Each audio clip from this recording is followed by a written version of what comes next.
Hi everyone, I decided to go with the second option, which was the breakdown of carbs, lipids, and proteins. So the digestive process begins in the mouth. So there's my mouth, which is also known as the oral cavity. And then the digestive process begins by ingesting food. And then we have salivary glands that produce saliva. And the saliva contains salivary amylase, which is an enzyme that starts breaking down carbohydrates. It also includes water and mucus that help moisten and soften the food. And chewing, which is also known as mastication, helps mix the food with saliva forming a bolus.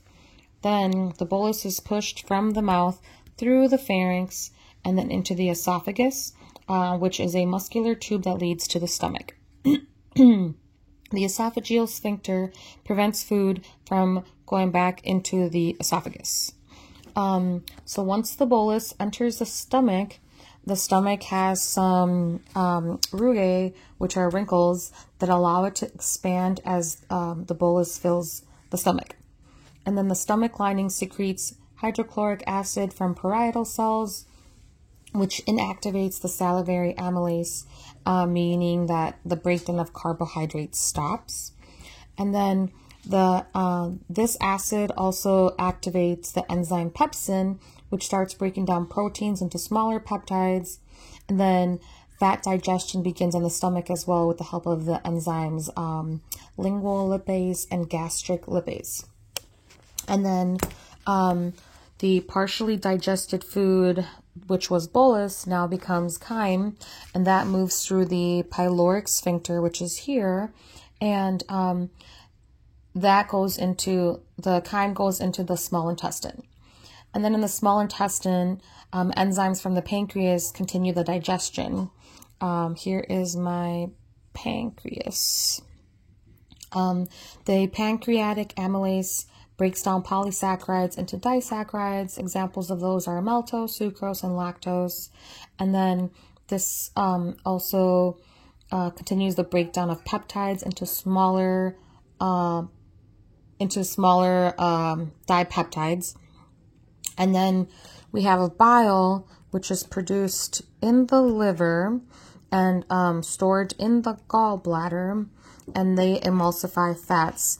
And that allows the pancreatic lipase to break down triglycerides into monoglycerides and then fatty acids.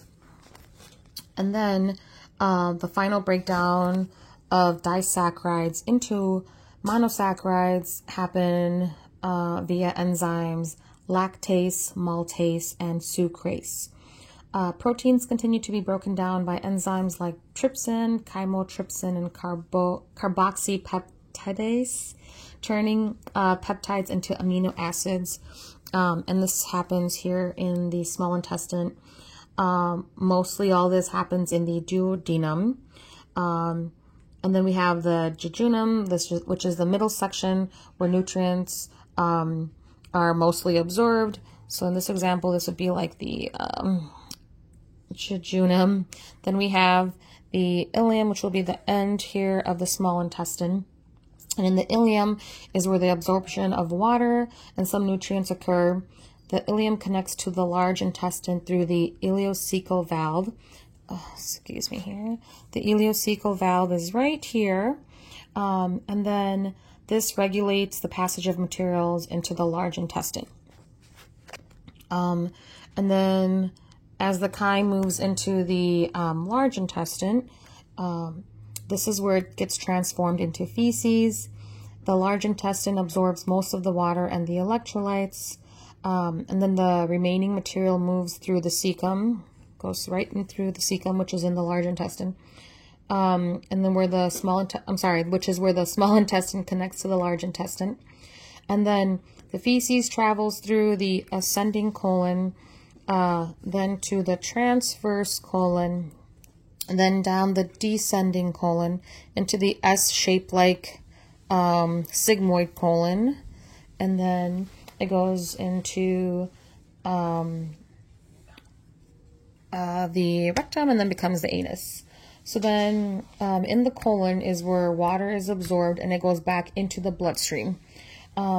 Then feces is stored in the rectum until they are ready to be excreted through the anus. So we have an internal anal sphincter, which is involuntary, which controls the initial phase of defecation. And then the external anal sphincter allows the conscious control of the process, which is pooping. Here is my example here. And then, so the salivary glands include the parotid, sublingual, and submandibular. That's connected to the oral cavity.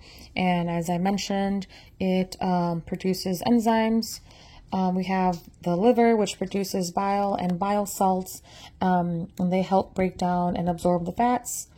And then we have the gallbladder, which stores bile, and then the bile contains cholesterol as a method to eliminate it from the body.